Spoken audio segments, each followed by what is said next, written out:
get a countdown.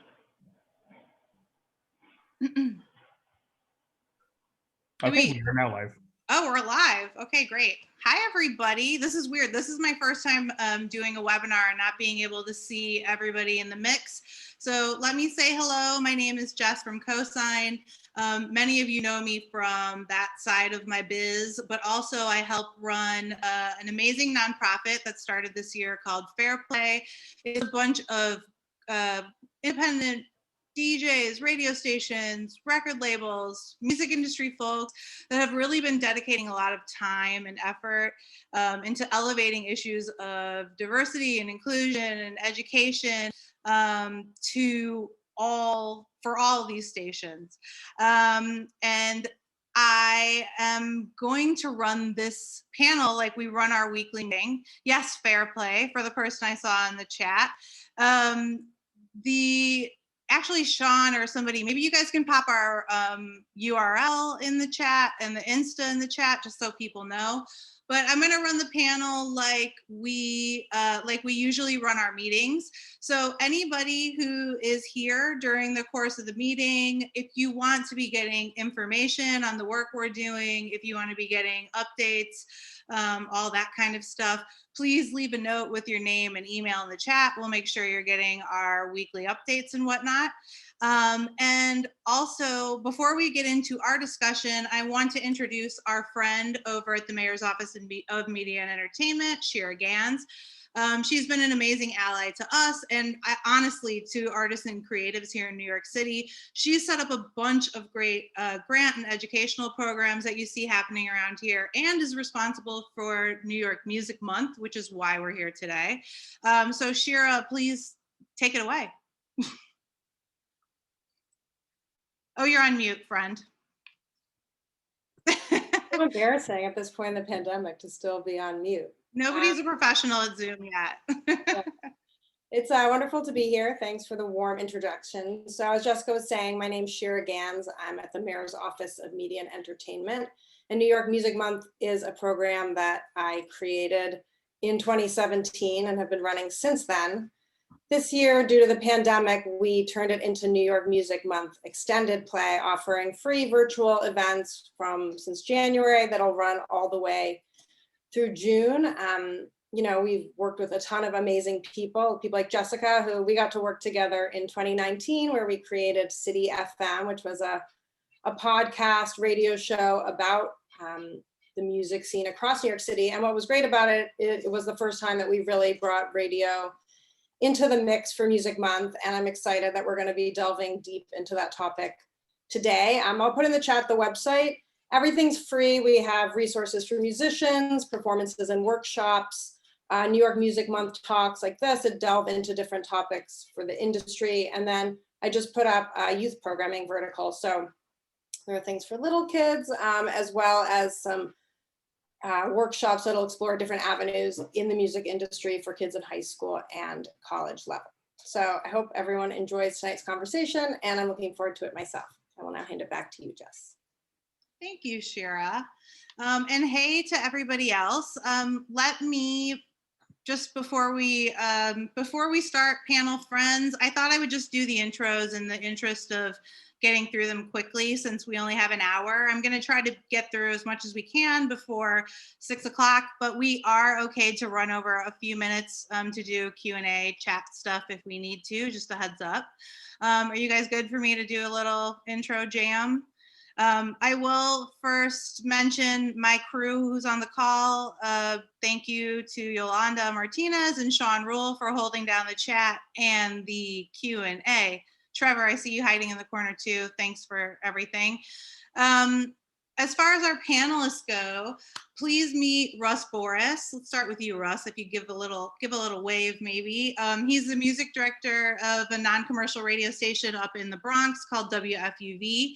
A true music lover for sure, and someone I know who's been dedicated to pushing programming at that station forward since we met eons ago at this point. Nicole Sweeney is a new friend of mine and the host of Evening Jazz at WBGO every weeknight. She's also been super dedicated to making sure the station's community, both musically and internally have been represented over there. Duane, Harriot, who, gosh, is someone I actually met first in the context of nightlife here in the city, is an amazing club DJ and is always pushing the envelope when it comes to the music he's representing on his radio show over at WFMU, Duane Train, that's on Wednesdays. And Kelly Drake is the PD at New York, or at NYU's radio station, WNYU, and definitely no stranger to thinking about and embracing forward-thinking programming. If you know anything about what this station does, they are always pushing the envelope musically and beyond. And to kind of complete our circle, we've got two incredible brains from the newly formed organization, Public Media for All. They've been doing amazing work in the world of diversity, equity, and inclusion, in the world of public media, but both of them work for non-commercial radio stations as well. So please meet Sachi Kobayashi from OPB up in Portland, all the way on the West Coast, and Tamberly Ferguson from WDAV in North Carolina. Yay, so glad to have you here. Thank you so much for joining us. So did I miss anything, you guys? Anybody wanna chime in before we get into it? Okay, cool.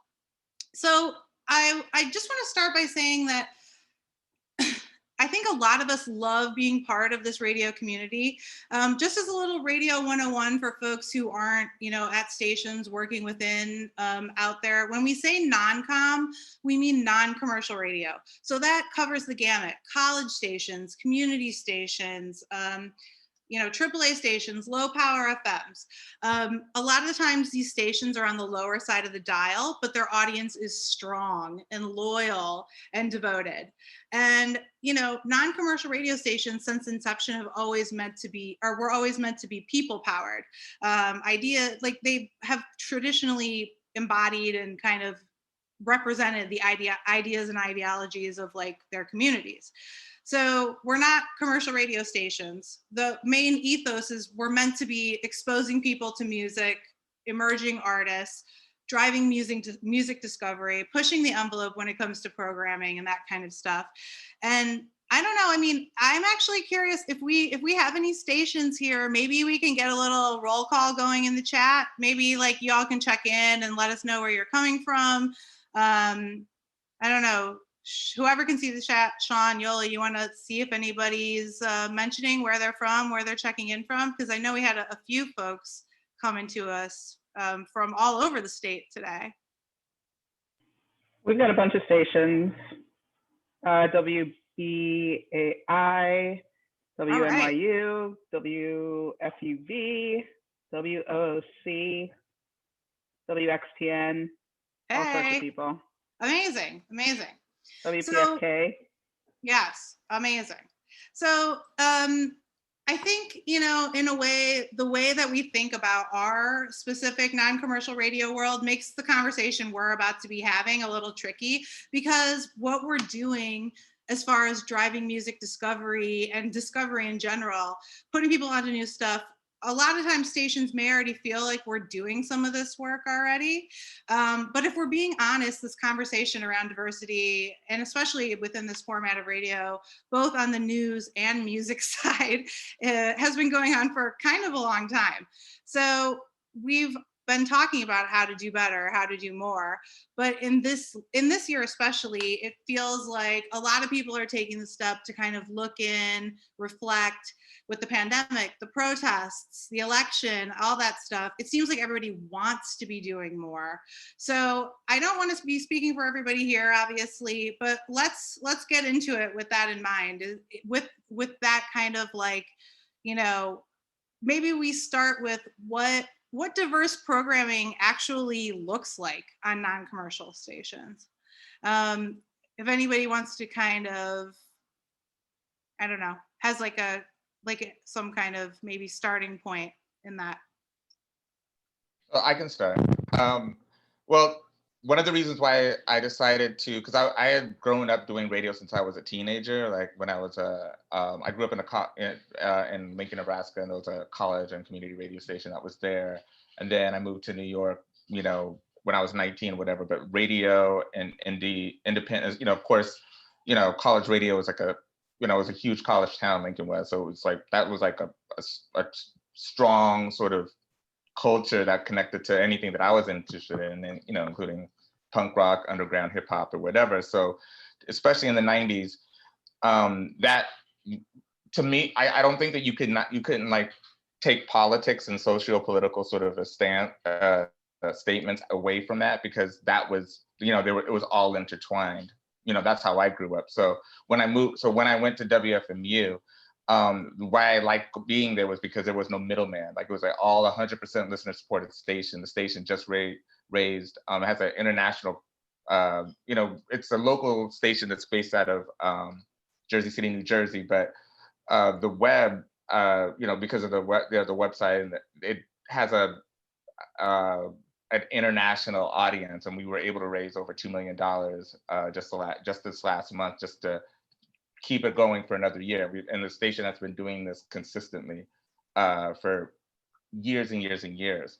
And one of the reasons why I liked it, you know, like going back to what I was saying about there's no middleman, is I can play whatever I want, and I can play it however I want to play it. So the Duane Train is like a progressive soul show, but I get to define whatever that is. And not only that, especially during a pandemic, I can invite artists to come onto my show to do a live performance, a DJ set, or whatever, and give them the voice to say however they want to say it, you know, a million different ways without, you know, just by knowing that, just because I invited you on the show, and the safety of knowing that, like, the listenership, whoever's listening in, you know, they expect that, they want that. So because I have the freedom to do that, then I feel it's my responsibility, especially in the last year or two, because I have a very unique perspective. And I also know that the listenership for WFMU, it's always been eclectic and broad, but because of the pandemic, it's, you know, a lot more people have been checking it out. So I feel like it's my responsibility to kind of bring people in and like kind of expose people to a lot of music and new ideas, and maybe something that maybe even 2 years ago they would think was kind of a radical way of expressing, and just kind of, you know, and know that I'm not, you know, like that this is like what, you know, like it's my responsibility to actually go, okay, well, I'm gonna push you a little bit, you know. I know that you're here for the music, but I'm going to, you know, it's not just enough for me to like just present the music. Like lately, what I've been doing in the shows is like I haven't really been doing a lot of like standard mixing. I'm just basically trying to tell a story. Right. And so by doing that, hopefully what happens is that it opens the door for a lot of other people to kind of move away from the show and kind of think, and then also explore the stories of like the artists that I'm playing, because a lot of the, you know, like say like about over 60% of the music is all brand new music, all independent music, you know. I want to throw actually this question over to Nicole, because I know you share the same ethos, but I also know the programming at your station works differently. So how do you feel about it? We've actually gone from being able to select our own music to hardly having that freedom since the pandemic, which, you know, you have to take the good with the bad, because we had to start working from home. When we were in the studio, we were able to play what we wanted. We have a clock that we follow. So there is some sort of formula, if you would, but, you know, I can go in and start with Stanley Turrentine and Sarah Vaughan next, and Esperanza Spalding. I could create a story, as Sean was just saying. But now, since the pandemic, we have one person filling in the music for us. So it's become a little difficult to tell the story, but it's challenging. And guess what? You know, that's what you do in radio. You face the challenges head on, and you find a different way to tell the story, even through someone else's selection of the music. So it's been different, but we've been pushing through, and the audience has been grateful. They've just been grateful that the music is still playing, because it's been so necessary through this difficult time. And one thing I'll mention for background for people is that FMU is wide. It has a wide variety of different types of shows, while BGO is very centered around jazz. And so there are any million different directions you can go within the jazz format, but it is more focused. Russ and Kelly, you guys are really playing to a different kind of a more indie crowd. Russ, tell me a little bit about what you guys, how you guys keep it varied over there. It's funny, to piggyback on Nicole's point, I always schedule the logs for the DJs. That's just the way FUV is run for a number of years at this point. But we've been working remotely.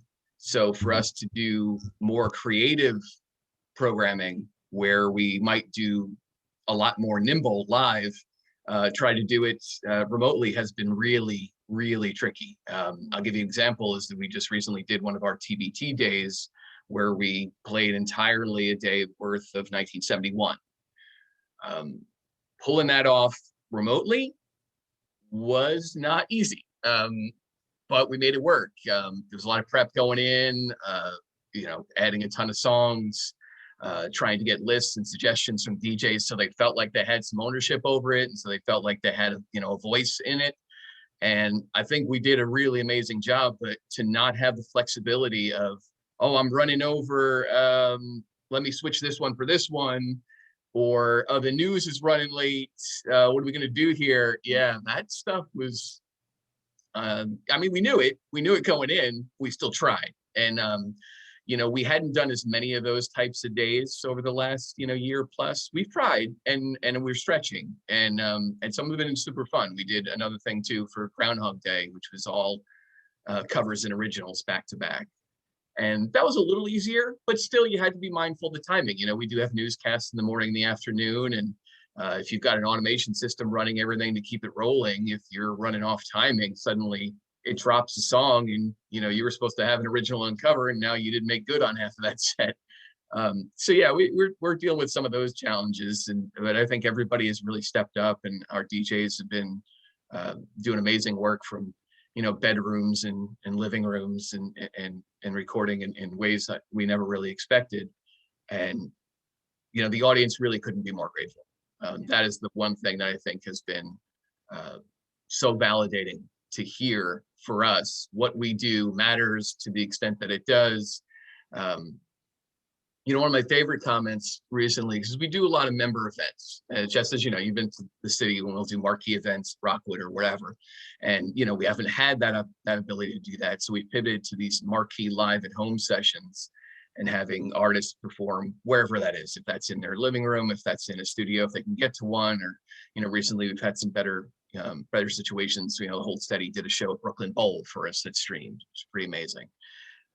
But I had one of the members reach out to me and say, I really enjoy these because it makes me feel connected. And that was not lost on me, because I don't know that right now. We're staring into computer screens and programming and operating in ways we never even thought about.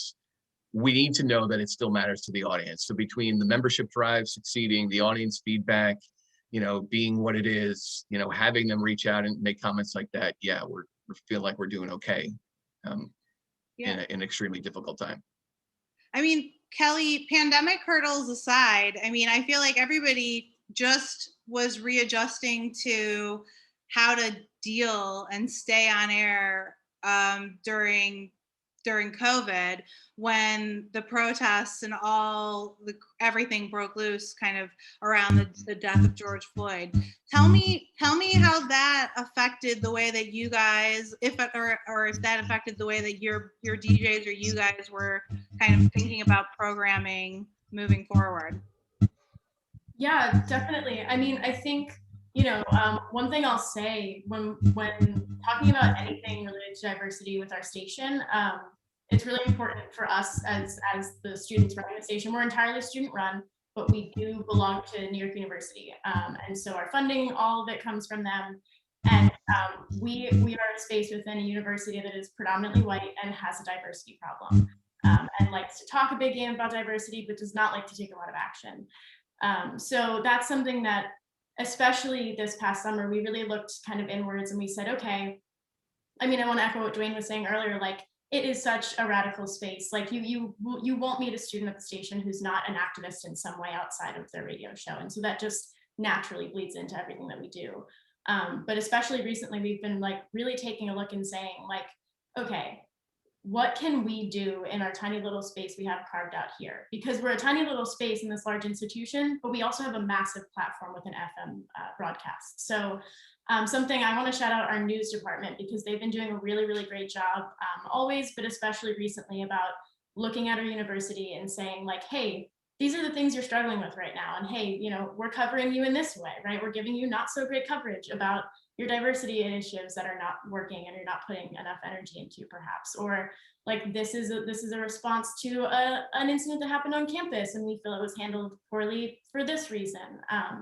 So really looking at the space that we exist in, beyond like what we, or I guess before rather, our broadcast is, we're inside of this institution that itself has a diversity problem. And so really taking care into creating a space within that institution that is a space where people's voices can be heard, where we can take people's, you know, like backgrounds and celebrate them.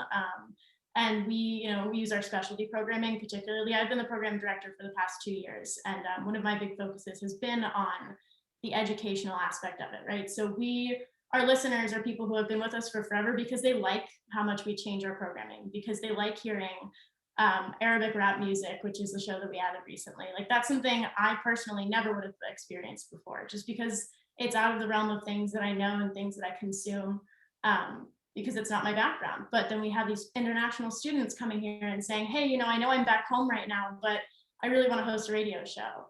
And it's pretty ragtag right now. You know, it's a bunch of students trying to scramble together some radio programming from all around the world and the country, but we're doing it. And so I think really just like, it's for us been really important to look at what space we occupy within our university and sort of reconciling what we'd like to do and what constraints are sort of put on us by our university.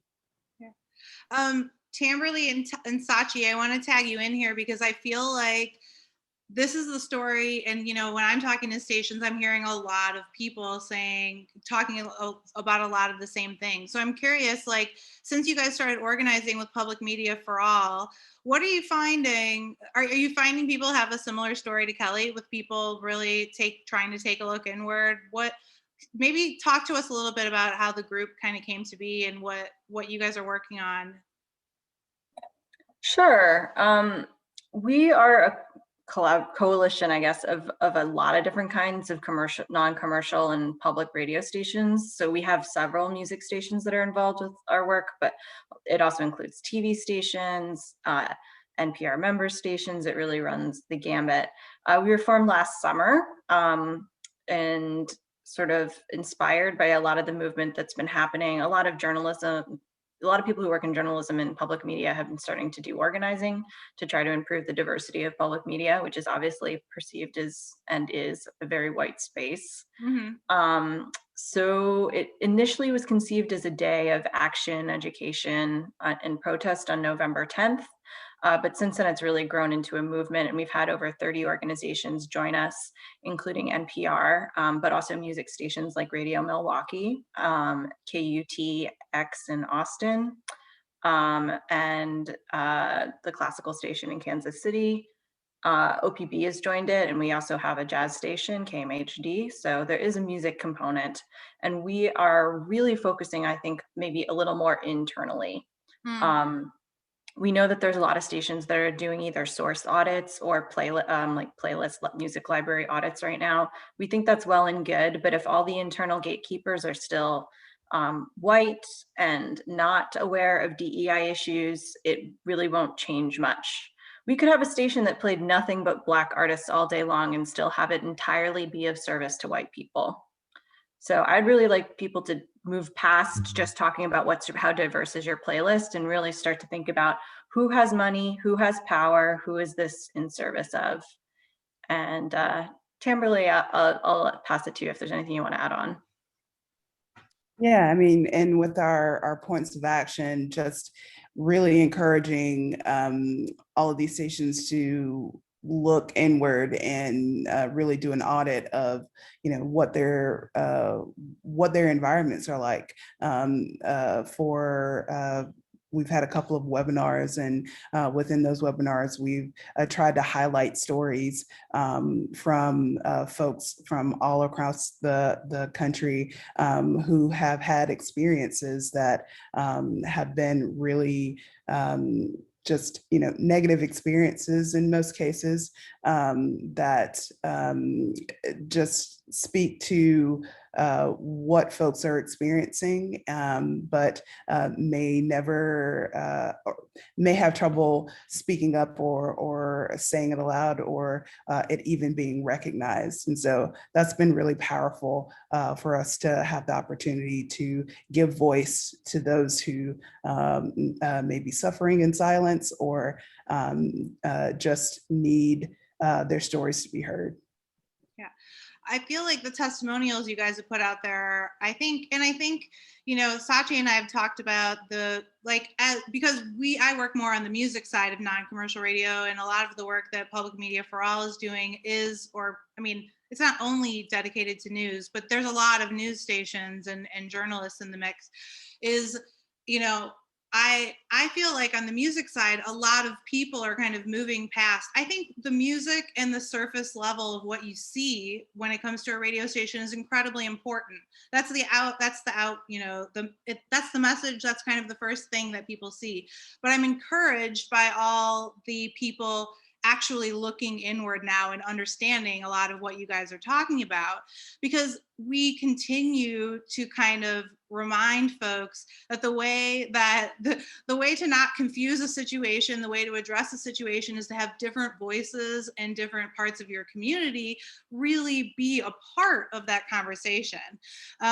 So, I'm curious too, just, for the group, I don't know how much has changed since June or whatever, but we're seeing, just in the results people are doing from these DEI, these internal DEI results, that folks are finding these discrepancies in these issues to be far deeper rooted than they realize. And Nicole, I see you nodding, so I would love to kind of hear. I feel like that's something you guys have been addressing, at your station for some time now. It's interesting that Sachi said you can play all Black music and still have some internal issues, because that's exactly what our station went through. Before COVID, we had somewhat of our own pandemic at WBGO, and there was an op-ed written about a situation at WBGO, because at one point, and I'm going to make this a short story. The midday lady who was there since the very beginning, a Black woman, had retired, and they had given the position to a man who was Caucasian. And at one point, if you would listen to the station, it was really all male, and really all male until all white male until the evening. I was the only woman on at one point, and it caused a stir. There were some other things that happened because there was some issues with the CEO. We're playing all this music from Newark, New Jersey, but Black employees didn't feel valued. They felt underappreciated. It was really, really deep. So we went through that, and we were in the New York Times. It was a really big situation about what was going on at WBGO. So a lot of people know now that our old CEO left. And so we have a new CEO, and, we're still unraveling a lot of deep hurt that people have experienced just at BGO, even including myself. I've been through things that I'm even still kind of dealing with, trying to just move forward and move past it as a woman of color, because I love the music that I play. I feel like it's mine, but sometimes I'm conflicted because I don't feel like I have a real voice in this music at that station.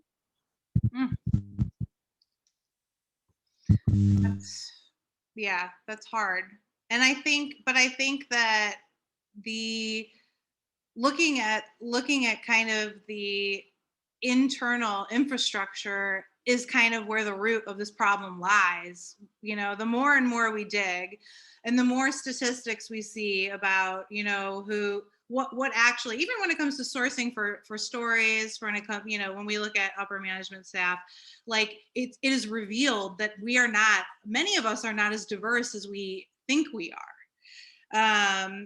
Duane, I wonder if you guys go through any of that over there. I mean, you guys, one thing that's special about FMU is like, I feel like you guys are, all your shows are kind of an island, you know, into themselves. Not that you're not related to each other, but I'm curious to hear from you and also from Russ, just kind of like if there are like any kind of, I mean, if there's kind of any conversation about this kind of stuff happening, you know. Well, yeah, I mean, like most responsible stations of the past year, yeah, like you, as we were talking about, you know, the responsible thing is to take inventory of what it is that you, you know, represent, and, you know, if you are, you know, what you're putting out is like represented in, you know, in the station. And one of my favorite people and one of the longest, who's one of the BIPOCs, Gaylord Fields, who's had like one of the,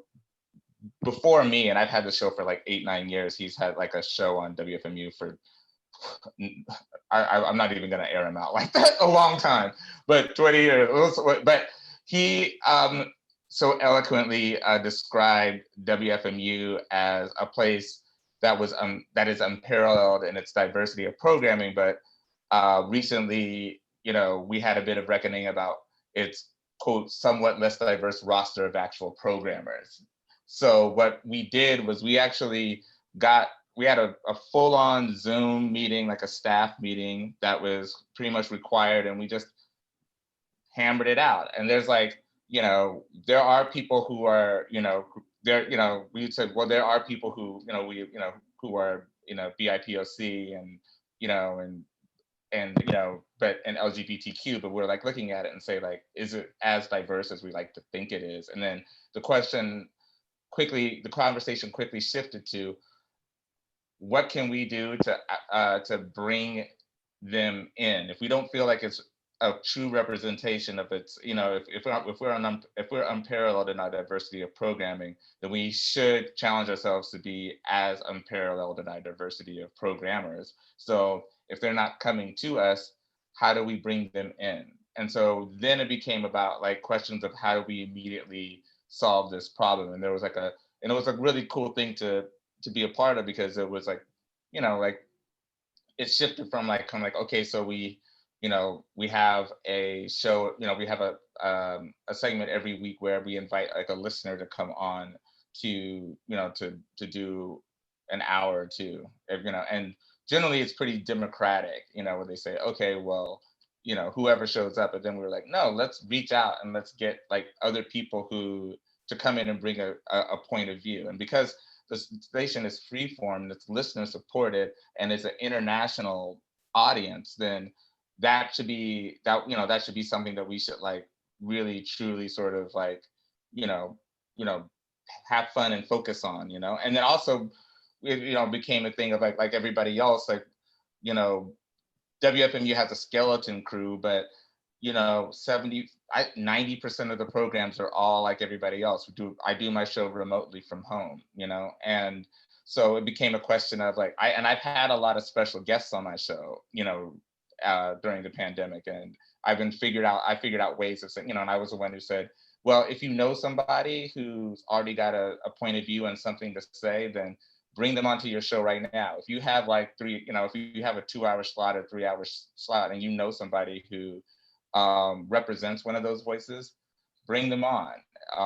You know, let them record like a show at home or whatever and air it, you know, have a conversation with them. It's like, there's no rules to it. And that's one of the beautiful things about community radio and you know, forums like this, is like, we actually do have the freedom to kind of like, you know, if you don't like it, change it. And if you can't change the infrastructure, you know, like the whole culture of the station, then find ways to do it with like the space that you have. And so what I was always like, and I've done that with a lot of like other people who, there's like been a lot of people who have had shows on WFMU who've actually personally reached out to me and asked, okay, there's this guest I want to bring on.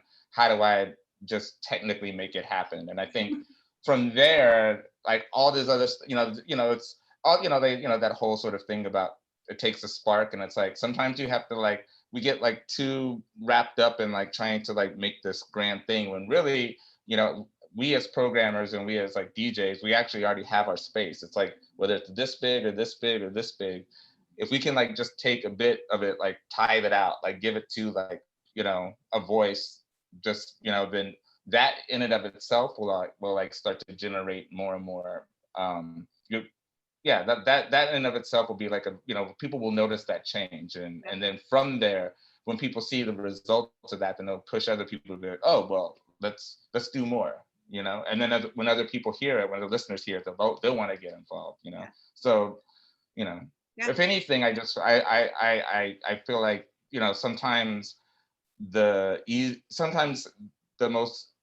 easiest solution to complex problems like this is just the simplest thing, which is to, you know, whatever time you have to kind of like, you know, to give it to somebody else, and then, you know, or to give a select section of it to somebody else who you feel that maybe doesn't have the voice that because for as marginalized as our voices can, you know, feel sometimes, there's still other voices out there who you know, that feel even more marginalized. So I want to make sure that like I want to give a little bit of that time to those people, you know. So. Russ, tell me about the conversations you guys are having at WFUV. I mean, you guys are in the heart of the Bronx, so you're Fordham Station. So talk about it. You know, so many of the challenges being, you know, tied to the university means things run very slowly. And it also, at the same time, you know, we have a staff that doesn't really turn over all that quickly, which is a good thing in terms of consistency and having the audience establish connections with certain hosts and whatnot.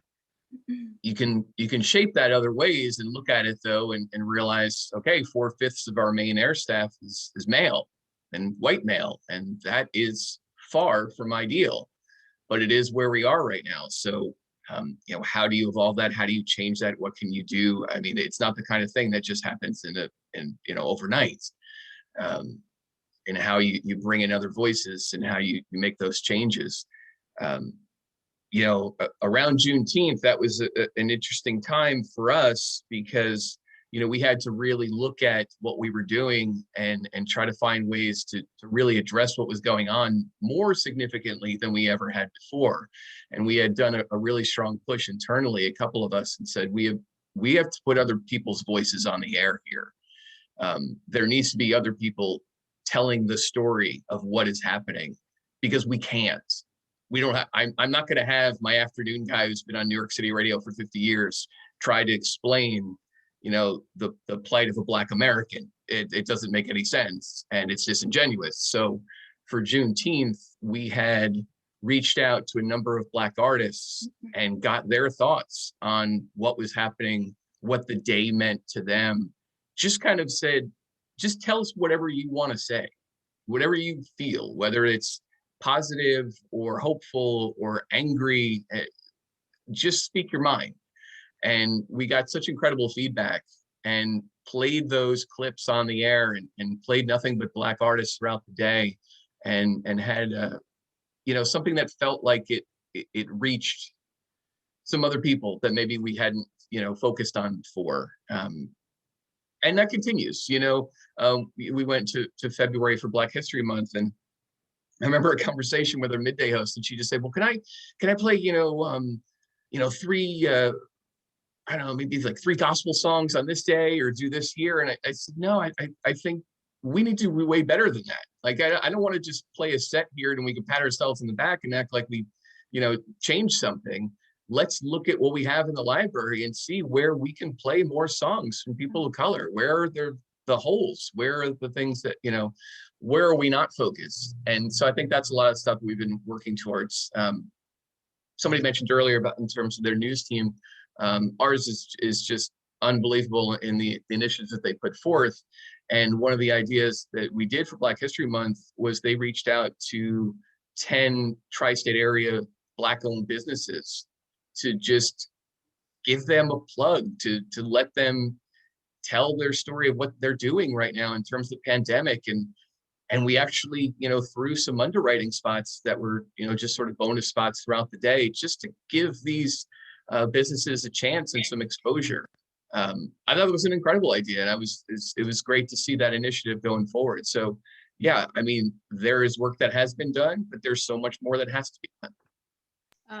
I have to say that in all the conversations we've been having, and Tamberly and Sachi, I'm sure you guys probably hearing this too, but probably everybody here, and Kelly, I want to let you comment for sure on the same thing, but everybody that we've talked to that makes a change in programming, that does something like you're talking about, Russ, everybody I talked to has said, oh, the response we've gotten from that has been amazing. Everybody, there has not been a person that we've had a dialogue with where they have gotten a bad response. You know, people are excited. They, like Duane was talking about earlier, it's the programmer, it's the, you know, the engineer, whoever, the people who are running the show at the station. It's your responsibility to push the envelope and really push programming forward musically, of course, but also, like, you know, to be doing something different internally if you see this kind of response. I want to say, or I'm curious, like, you know, Sachi, Tamberly, Kelly, what kind of, when you hear stuff like this happening, you know, like what happens next? How do we inspire people to commit to that type of change or make those type of change, like outside of, like, you know, like Russ was talking about, to do more than just holiday programming and whatever else, you know? Yeah, I can speak to that. For us specifically, and it, like, at least me specifically in my approach to programming recently, because I've been the program director for the past 2 years, and you know, any sort of space, right, in a college setting, but you also see it beyond that, right, in professional settings, a lot of people, and in creative settings particularly, a lot of people tend to consult with, collaborate with, bring on people that they know. And that's when you run into these problems of, we're not looking elsewhere for opinions or voices. We're finding lots of people who we already know we like, and we already know we maybe agree with, and we're putting them front and center. And so, like, for me personally, my big thing that I've been up against is indie does not have to mean exclusive. Underground does not have to mean exclusive. Just because it's not widely listened to or it's not mainstream doesn't mean that it has to be gatekept. And so I think that a lot of times when you look at these indie music spaces, it's often like, oh, you've never heard of that artist? Oh my God, how have you never heard of that artist? Instead of, oh yeah, let me expose you to this artist, let me teach you, let me show you, I want you to know and I want you to learn. And so that's how these spaces get closed off. And, like, especially at WNYU, that's something that you've seen. I mean, I came into this from the news side.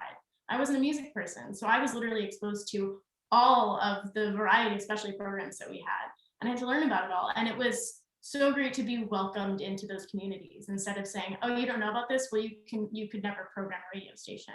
But it's people saying, oh wow, you really want to learn about this, that's the kind of person who we want programming, right? Somebody who wants to learn about things that they don't already know about. And so that's really been for me, like, the focus of programming. And I think, like, looking outside of spaces that you're already comfortable and familiar with is a really big part of that. When I started as program director, we hadn't had a hip hop show on the grid since I started at the station my freshman year, and I think a few years before that.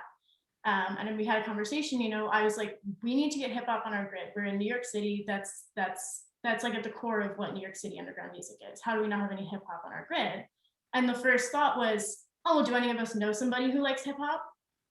That should not be the first thought ever when you're trying to program something that you clearly don't have on your grid. And we put out, it just doesn't make sense. So we put out a survey to the whole student body. We sent it to the music departments and anyone who would send it out to their listservs. Literally within 5 minutes, like, I kid you not, I refreshed the page and we had 3 applications. Like, it's something where there are people out there, and it's not good enough to just say, like, oh, well, who do we know? And let's look within maybe our, like, first degree connections or second degree connections. And it's saying, actually do the outreach, actually put in the work, and, like, hold the spots for things that you really think are important. Don't just program something in that slot because you need something there. Like, really, really push for the things that you think are important. And, like, again, like everyone was saying, echoing, you know, we got great responses when we tried that. And I think that's something we've struggled with at WNYU, and it's something that we're really pushing forward to try to do more of. Yeah, no, Sachi, please. I was just going to tag you in. Awesome. Great minds think alike. I did get started at a college radio station. Shout out to KXSC in Los Angeles. That's where I got my master's degree. And I definitely am familiar with some of the dynamics that Kelly is talking about. I would say that you need to, I think that's a good place to start, and you need to go even further. Be ready to train these people. Something that happens a lot in public media is we try to start community engagement by soliciting content from the community. And the people who are most likely to submit content are white men, because they have the training, they have the skills, they have the resources, the time to do that. And I know a good example of this is Vocalo, which is owned by WBEZ in Chicago, started off, they wanted to crowdsource all of their content, and they thought that that would give them a more representative view of Chicago, but all the content they were getting was from white male creators. And they realized they really had to take it to the community and embed themselves in the community. So one of the things they did was they started hosting a show from a barbershop on the south side of Chicago. And those people had no experience with audio creation before. You have to bring your skill sets and put them in service to the communities and embed yourself in those communities. I think that's like the ultimate gold standard that we should be aiming towards. I'll say the case that we make in Public Media for All for why this is important is there is no future if we don't do this. Monetarily, there's no audiences, there's no donors. The country is becoming majority minority. If you live in a city like New York City, it's already probably majority minority. And so there's no hope for serving our communities and getting community support if we don't start to better reflect our communities. Yeah, and just to add to that, strengthening those ties and those bonds is what's going to continue that, economic impact for making sure stations continue to thrive and go on. And I think that that's what we're hearing from a lot of our stations, is that with this positive feedback for implementing and doing things that serve the community, and where the community feels like they're a part of the station and feel represented in the content that's being played, is that they're more readily willing to support and to help make sure that station thrives and share it with their friends and family, and just strengthen that bond there so that the station continues to thrive. I want to open up the floor to some questions, but just like, but while we're getting those in order, I definitely want to mention that Saatchi and Tamberly have some amazing resources on their website for anybody, for any of the stations on here that are commit or that want to commit to making some of these changes. And just really, really great resources all together for many, many different, whether it's internal audits, whether it's programming stuff, whether it's staffing, there's a ton up there. I would say, Tamberly, what you were talking about there being no future is something which I am constantly talking to stations about, is that we can only cater to our donors and the demographic that we already have in place for so long before they age out, and kind of chasing younger listeners is the future of this format. I'm curious if anybody on here has feelings about this, because it's one that I oftentimes I feel like meets resistance when I'm bringing it up, whether it's about, whether it's talking to people about trying to play music that's more current or just getting younger people involved. And then after that, you guys will pluck some questions out of the chat, and we'll wrap a little bit after 6, just FYI. But yeah, Nicole, were you going to say something? It's interesting. I had a program director that used to actually encourage us. He used to say, stop playing to the audience that's not alive anymore. They can't listen to the music. They can't buy tickets to shows because they're dead.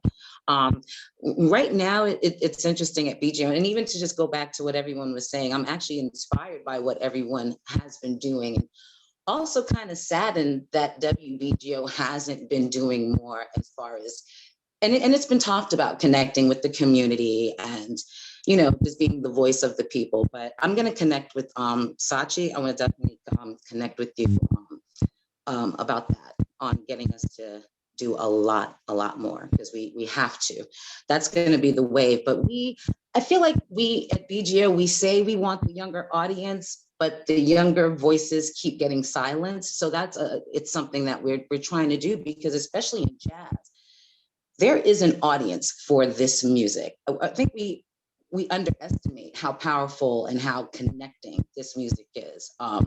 I just want people to enjoy it, and we have to let people enjoy the music and connect to it. And unfortunately, with jazz, I think we want people to know so much about it before they can enjoy it. And I don't think that's a way to get a younger audience. I think you just got to let people feel it, right? Like they feel hip hop and they feel rock and roll. Just feel the music, and I think for us, that's gonna draw in the younger audience, but also the younger voices. And that's something that, again, we say we want to do, but we're really fighting to do it.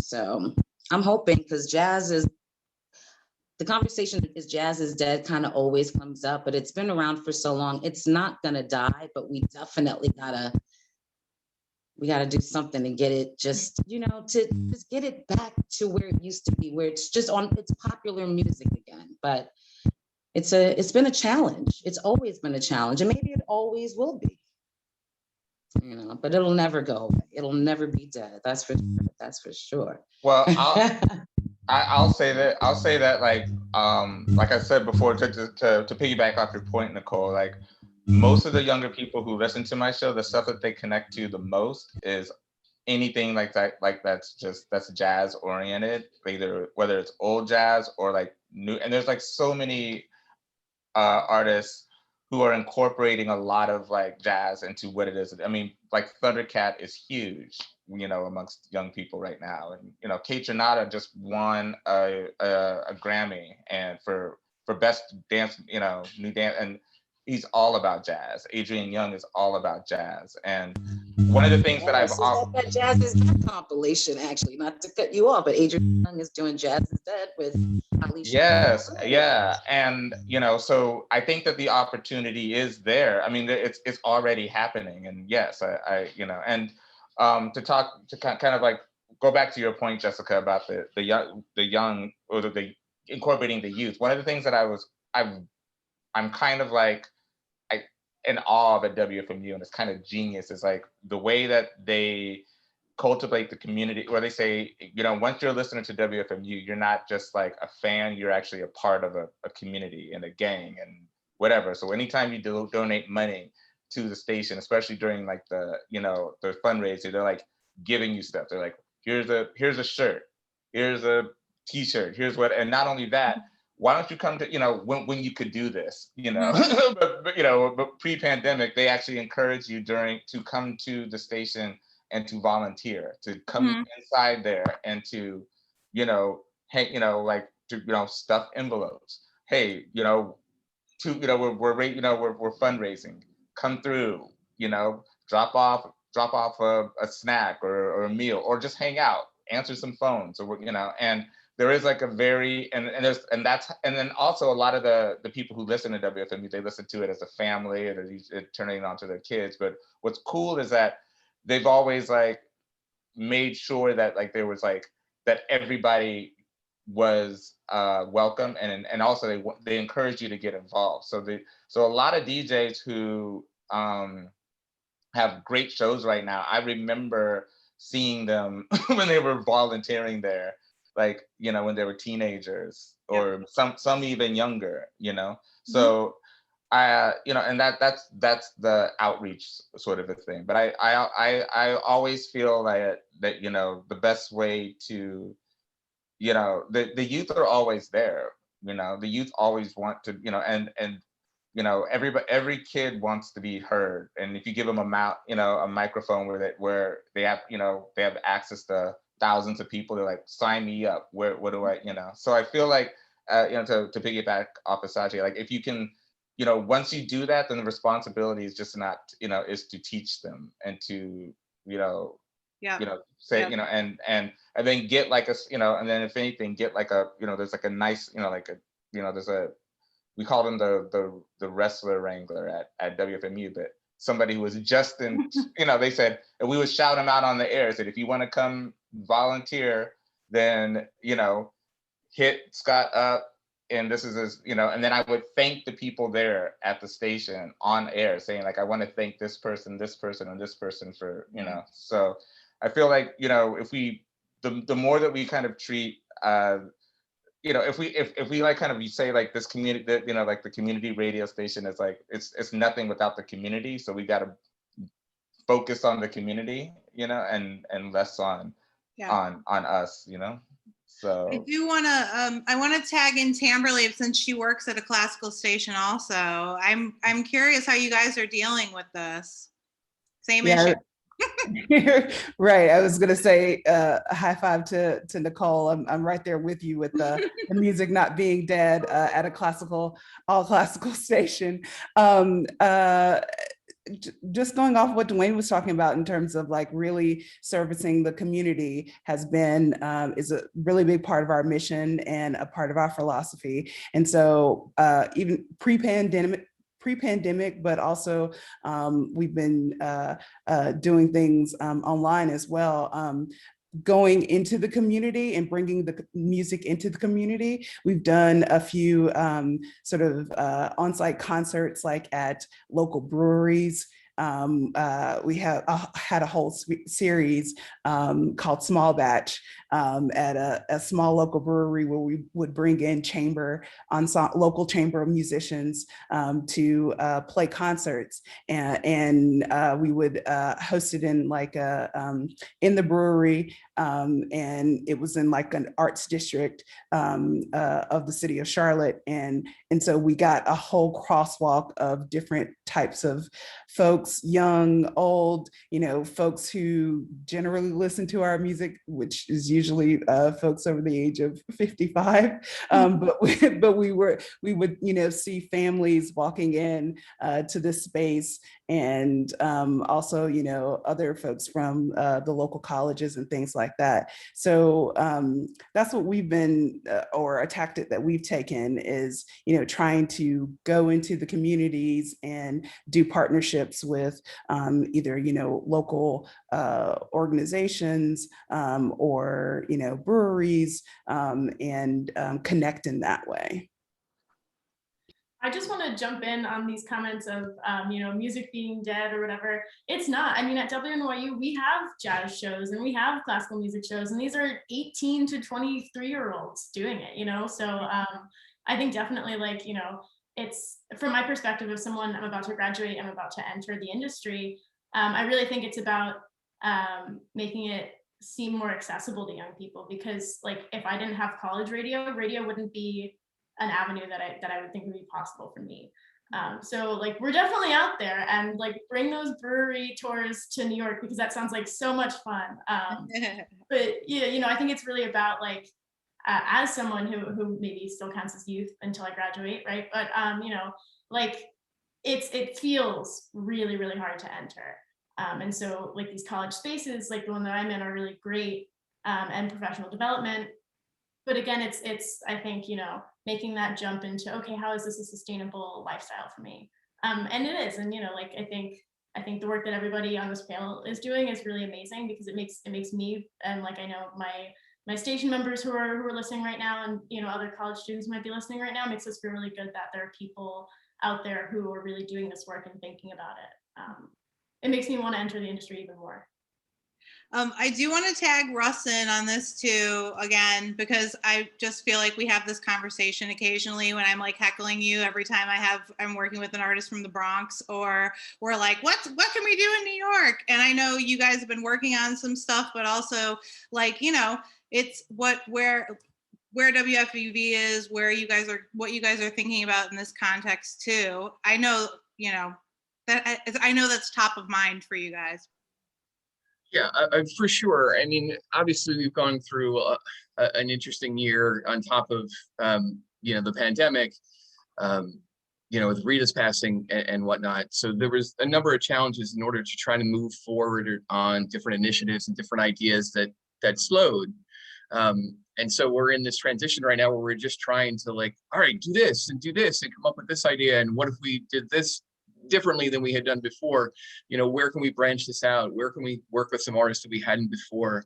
I'm looking at things right now, and our, you know, 3 of the most played songs on FUV right now are, you know, Cautious Clay, Tosh Sultana, and Arlo Parks. And I was like, all right, there's some progress there. I mean, it's not where we need to be necessarily, but like, we've got to keep moving in this direction. We've got to keep having these conversations. So, you know, as we identify, you know, who's going to, you know, be the next program director, and we continue to have these conversations, you know, I hope that we'll start to see some real movement in the things that we've talked about, and you know, just sort of scratch the surface on. I see a couple questions in the chat. Yoli or Sean, are you guys? I don't know if we have any Q&A, but we should probably wrap pretty soon. Any questions? Yeah, any questions? This is from Eric. The question is for the whole panel. It is, in a post-pandemic world where maybe there's a scramble for donors and a deluge, I think that's the word, of core artists releasing albums simultaneously, are you worried about backsliding from the work being done? So I'm guessing that means, like, since things are kind of going back to normal, are we afraid people are going to lose focus on this work?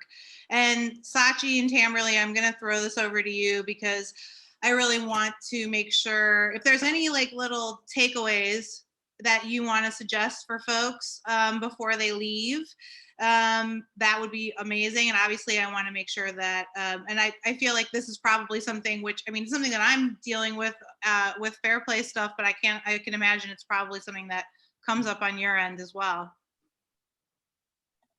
I responded in the chat, so I'll toss to Tamberly first. Okay. All right. Yeah, I mean, you know, part of our points of, or you know, why we're asking to folks to sign up is to, you know, sign our points of action pledge, and that commitment is for over a 3-year period. So, you know, this work, we're seeing this work as something that is ongoing, you know, not you know, just something folks are doing for the next 30 days or even the next year, but really taking a look at, you know, what they're doing internally, and really committing to the work itself. So I would say suggest checking that out, and you know, seeing if it's something that folks are willing to sign up for. Yeah, I thought I was done, but I'm gonna just add one more thing, which is this is a lifelong journey that requires deep soul searching to do. And so it is not easy. It is not for the weary, as one of our friends, JC Polk, likes to say. So, you know, find systems for accountability and find systems for community support. And that's definitely what we're attempting to do with Public Media for All, is offer a framework of accountability, not to get people in trouble, but to keep people honest to the things they say they want to do. And a community of support for people of color in public media, which is totally open to people at community stations and college stations as well. We welcome you. And I will put a plug in, you know, for all the crew who's been working hard on, you know, building FairPlay out. A lot of what we're doing is creating resources and making resources available for people who don't have newsrooms, don't have people to you know, like, or they don't have the infrastructure, but they want to engage on these issues. In the same way you can find resources on Public Media for All, you can find content, music, stuff like great editorial interviews, things that you can air in our community Dropbox. We also are making weekly social media content that is available for anybody to share, whether it's on, you know, the origins of like punk rock music, Black origins of punk rock music, or just like information on things you should know about, you know, what's happening that week. So get in touch with us, and, you know, get to know about our initiatives as well. We're actually attempting to do a sponsorship initiative that is dedicated to working on connecting more non-commercial radio stations to their community. We've been working with WFUV actually in our first round of that work. And yeah, we are focused as well. And it's like Sachi said, it's a long haul. So, take care, and thank you guys so much for showing up and for being a part of this conversation. Big thanks to FMU, BGO, FUV, NYU, my cosign crew for holding us down. Thank you. And reminder, we'll be here next week. Sean from our crew, who's here, will be hosting our conversation. We're going to actually be talking with some of the folks in the city that are doing a lot of this work kind of beyond the mic. So we'll be joined by our friends from Hot 97, the founder of The Lot Radio. We'll be joined with by George Oliveras, who makes an amazing radio show called Affirmative Reaction. And also, oh my gosh, why am I blanking on the last panelist for next week? Oh, stupid. Polly from WNYC, who's founded the amazing Black Women's Photographer database. So we'll be having that conversation. Same day, same time next week, 5 p.m. Sean will be running the show. You'll be here holding it down too. We hope to see you. Thank you guys so much. I see you, Sabotage, with your raised hand too. And I'm gonna grab the chat before I forget. If there's anybody in the chat still that wants to be added to FairPlay or Public Media for All mailing list, just make sure you add your information and we'll get that all to the right place. Okay? Thank you.